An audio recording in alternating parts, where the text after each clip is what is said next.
اب انہیں واپسی کے لیے کوئی نہ کوئی کندھا، کوئی نہ کوئی کنٹروورسی، کوئی نہ کوئی ایسا ایشو چاہیے جس سے وہ ڈسکس ہو سکے. تو انہوں نے مختلف جگہوں پہ ہاتھ مارنا اور مختلف الزام تراشیاں شروع کی ہیں. ہر بیان کا وہ باقاعدہ ریبٹل بھی دے رہے ہیں اور باقاعدہ تحریک انصاف کے ترجمان کے طور پر ایکٹیو ہونے کی کوشش کر رہے ہیں. اب دیکھنا یہ کہ پی ٹی آئی ان کو واپس لیتی ہے، ان کو اور اسد عمر کو. یہ دونوں فواز چودھری، اسد عمر، دونوں کا جو اس وقت طریقہ کار ہے یا انداز سیاست ہے وہ یہ بتاتا ہے کہ یہ دونوں پی ٹی آئی میں واپسی کی کوشش کر رہے ہیں یا ان کو پی ٹی آئی میں واپسی کے لیے جو ہے وہ راستہ دیا جا رہا ہے.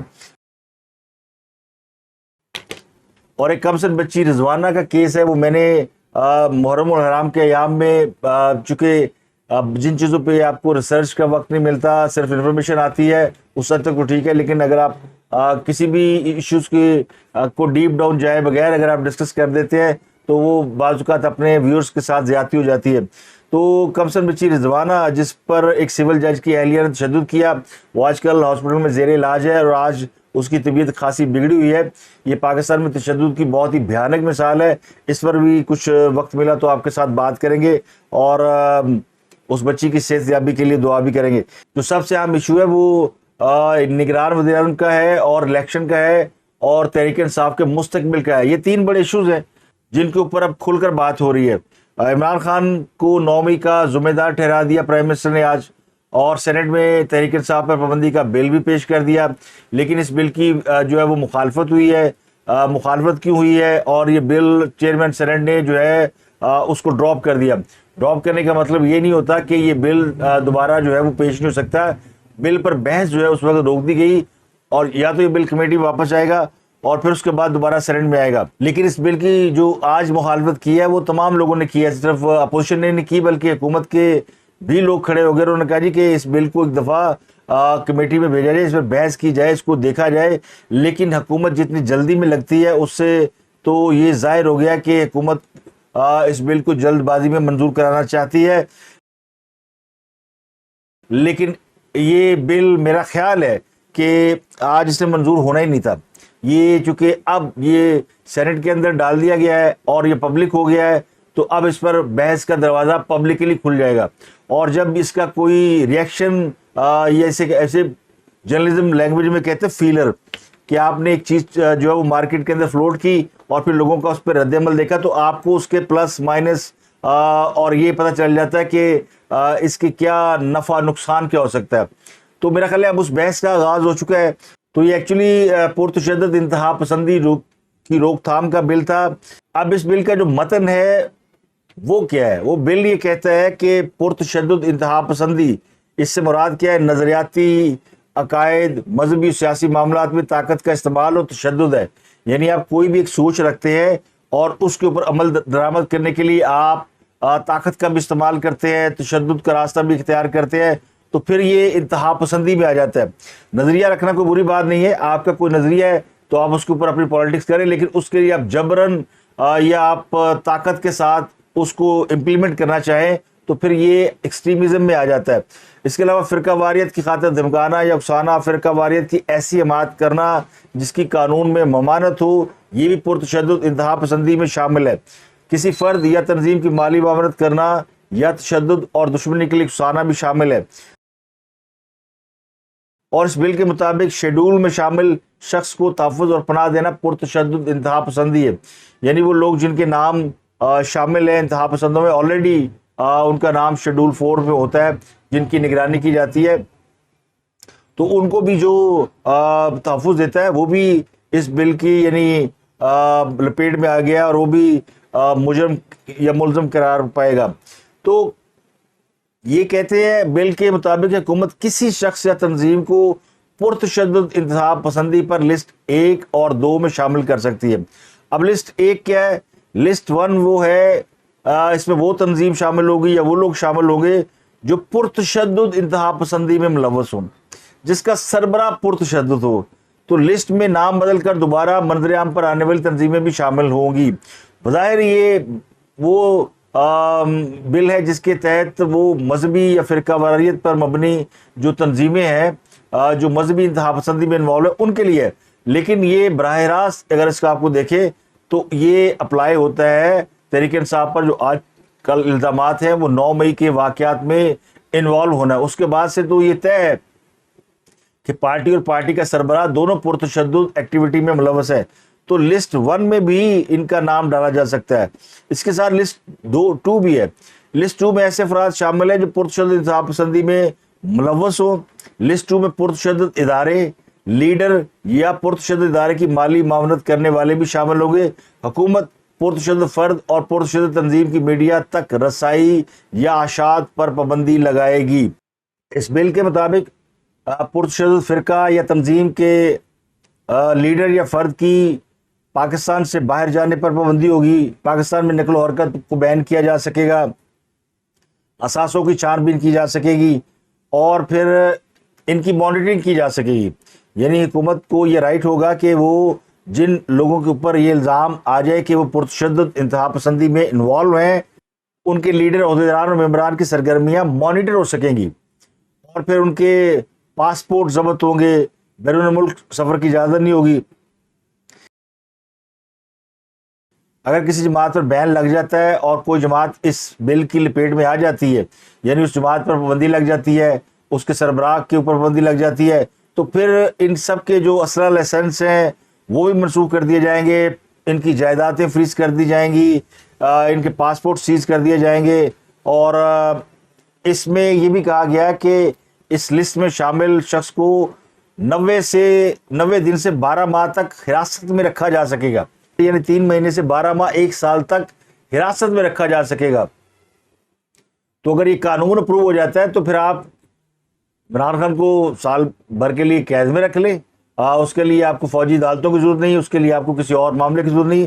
تو یہ اتنا بڑا بل ہے، اس کی اور بہت ساری ڈیٹیل ہے. یہ بل اب جو ہے وہ بحث میں آ گیا ہے اور اس بل کو آج پڑھنے کے بعد مجھے لگتا ہے کہ خود سینیٹر جو ہیں ان کے کان کھڑے ہو گئے.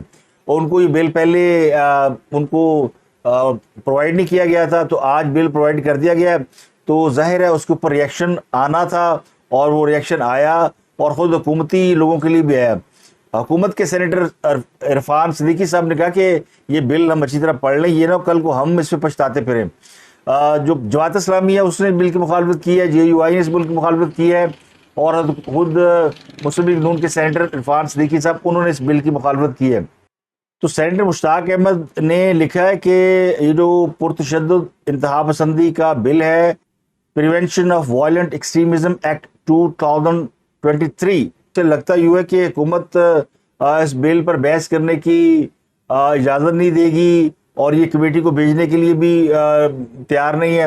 تو یہ کم سے کم وقت میں بل جو ہے وہ منظور کرنے کی کوشش کی جا رہی ہے. بہت خوفناک بل ہے. اس سے پرتشدد انتہا پسندی ختم نہیں ہوگی بلکہ بڑھے گی. اور بل کے سیکشن 5 اور سیکشن 6 ڈریکونین لا ہیں، خوفناک ہیں.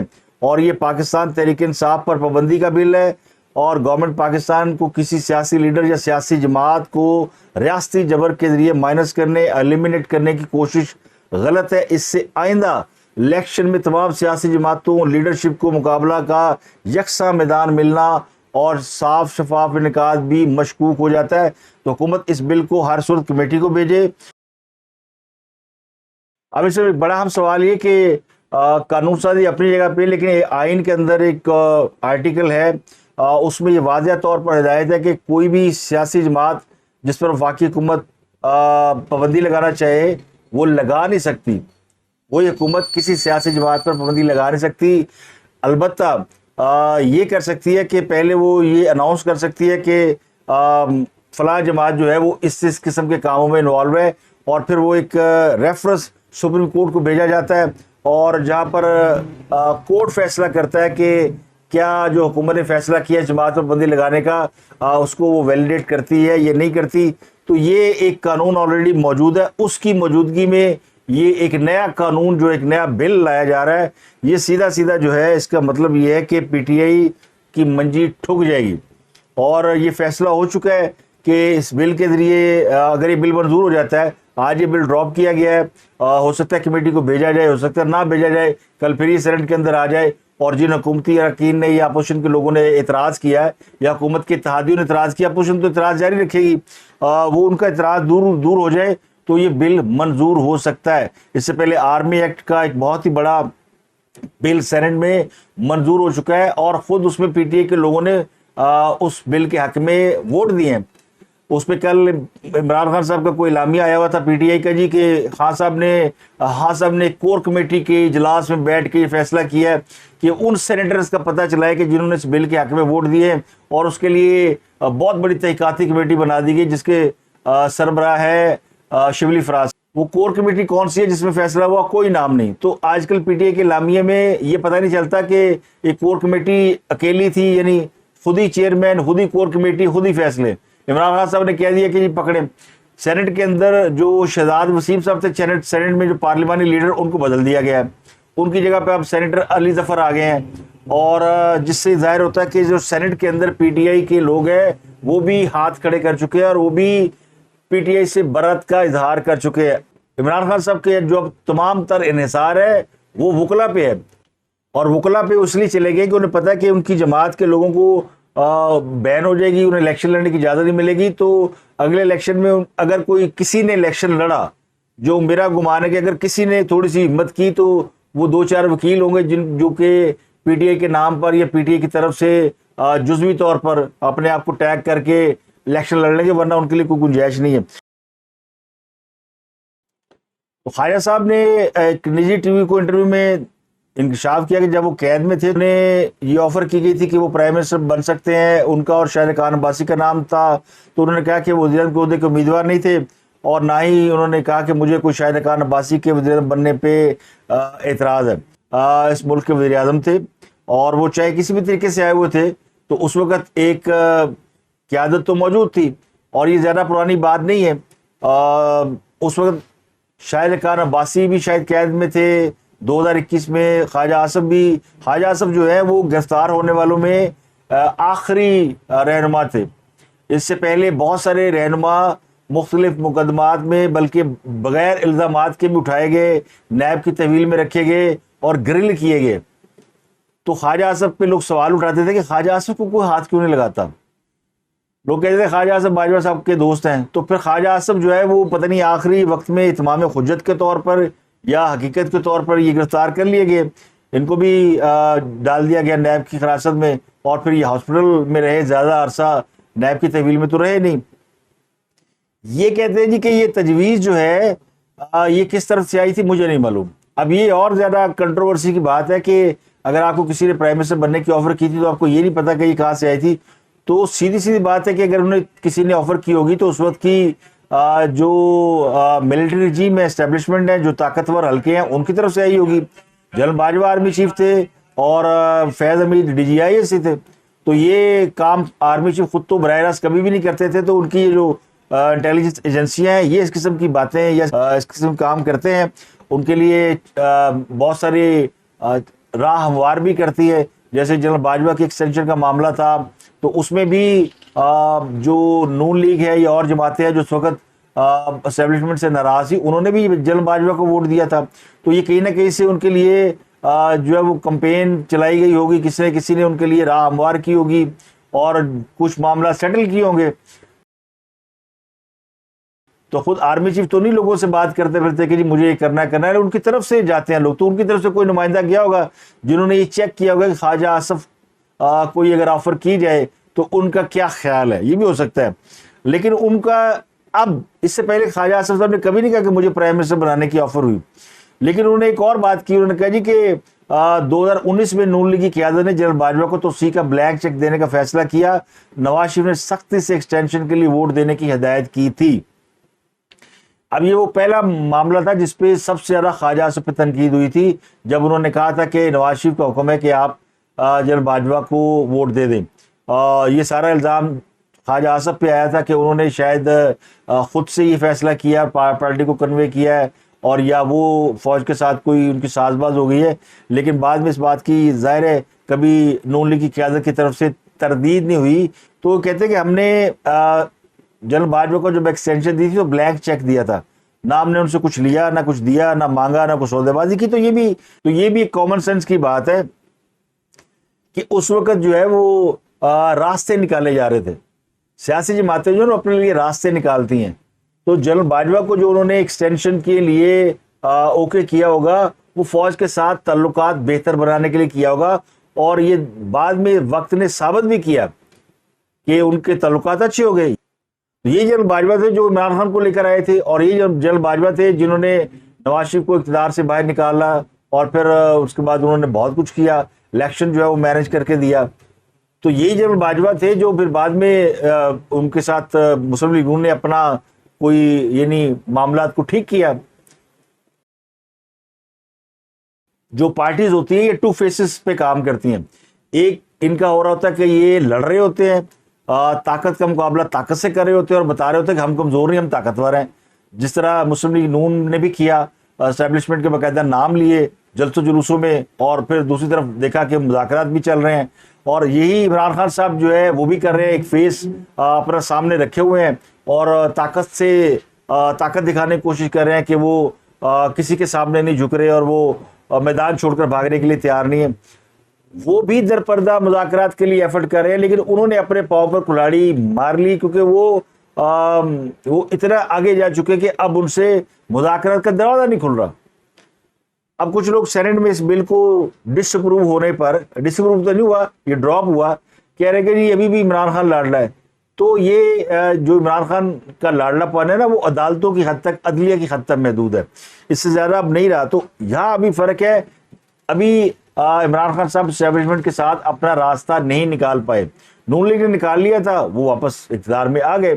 ابھی عمران خان کی بچت اسی صورت میں ہونی ہے جب اسٹیبلشمنٹ کے ساتھ ان کے تعلقات بہتر ہوں گے تو ان کو کوئی اس میں سے راستہ ملے گا، یہ ہمیشہ ہوتا ہے، اور یہی ایک طریقہ ہے، اس کے علاوہ ان کے پاس اور کوئی طریقہ نہیں ہے۔ وہ جو یہ کہتے ہیں نا میرے پاس عوامی مینڈیٹ ہے، یہ ایک فیس ہوتا ہے، یہ ایک لیڈر کو ایسے ہی کرنا ہوتا ہے۔ لیڈر یہ تھوڑی کہہ سکتا ہے کہ جی میں مر گیا، میں لٹیا گیا، میں تہاڈے پیری پائے نا، میرے معاف کر دو۔ یہ تو اگر جس دن کسی بھی لیڈر نے کیا اس کی حیثیت زیرو ہو جائے گی۔ تو لیڈر کو تو پبلک نے ساتویں آسمان پہ بٹھایا ہوتا ہے، ہائی پیڈسٹل پہ، اس لیے وہ لیڈر کے بارے میں جو کمزور باتیں ہیں یا لیڈر کے اوپر جو الزامات ہوتے ہیں پبلک نہیں مانتی، آپ کچھ بھی کر لیں۔ مطلب عمران خان کے ابھی منشیات کا ایک بڑا کیس آیا ہے، وہ جو جوتوں والا کیس ہے، یہ خبر میں نے بریک کی تھی، اس کے بعد پھر محرم آ گئے تو میں بزی ہو گیا ان میں، ظاہر ہے وہ ایام ایسے ہوتے ہیں۔ تو آج بھی عمران خان صاحب، کل انہوں نے ٹویٹ کیا میرا خیال ہے کہ وہ پکڑا گیا ڈرائیور اور اس کو جناب اٹھا کے لے گئے، اس کو پھینٹی لگا رہے ہیں، اب کیس کر رہے ہیں، میرے خلاف منشیات کا کیس بنا رہے ہیں۔ تو میں نے تو آپ کو پہلے بتایا تھا کہ وہ جوتوں میں ڈال کے تو منشیات سپلائی کی گئی تھی، اب اس کا ایجنسی کو پتہ چل گیا، مانیٹرنگ ہو گئی ہے، اب عمران خان سے کچھ سپلائی کم ہو گئی۔ اور یہ ایک اہم بات یہ ہے کہ عمران خان صاحب نے بیچ میں یہ اطلاع ہے، پتہ نہیں اب کنفرم ہے کہ نہیں، کہ عمران خان صاحب نے یہ ڈرگز جو وہ ترک کر دی تھی اور وہ ریہیبلیٹیشن میں چلے گئے تھے اور وہ فٹ ہو گئے تھے، لیکن اب دوبارہ ان کا کوئی رجحان اس طرف ہو گیا ہے، اور یہ ان کے لیے خطرناک بات ہے، کیونکہ اس حالت میں اگر وہ جیل جاتے ہیں، گرفتار ہوتے ہیں، تو ان کے لیے خاصی مشکل ہو جائے گی۔ عمران خان کے خلاف منشیات کا کیس بھی درج کیا جا رہا ہے۔ میرا گمان یہ کہ جو آنے والی حکومت ہے وہ موجودہ حکومت کا تسلسل ہوگی، کنٹینیوشن ہوگی، اور یہ بل بتاتا ہے کہ جناب چراغ سب کے بجھیں گے، ہوا کسی کی نہیں ہے۔ یہ جو سمجھ رہے نا کہ کہانی ختم ہو گئی ہے، 12 اگست رات 12 بجے کہانی ختم ہو جائے گی، 13 اگست کو ہم آزاد ہو جائیں گے، تو یہ وہ ناول ہے نیا دن، آپ نے پڑھا ہوا نا غلام عباس کا، یہ وہ غلام عباس کا افسانہ ہے نیا قانون، کہ آج قانون بنا ہے، کل سے ساری چیزیں بدل جائے گی، تو بدلنا کچھ نہیں ہے۔ یہ طے ہے کہ عمران خان صاحب کا پاکستان کی سیاست میں مستقبل آج کی تاریخ میں ختم ہو چکا ہے، ان کی کہانی ختم ہو چکی ہے، وہ ایک کہانی کے کردار کی طرح زندہ ہے جو ڈسکس ہوتے رہیں گے۔ تو ڈسکشن کے لیے خان صاحب ٹھیک ہے، باقی تو کہانی ختم ہوگی۔ تو اب میں نے آرمی ایکٹ ترمیم پہ بھی بات کرنی تھی، لیکن اگلے ولاگ میں کروں گا۔ اب تک کے لیے اتنا ہی، آپ سے ملاقات ہوتی ہے اگلے ولاگ میں، اپنا گردنوا کے لوگوں کا بہت خیال۔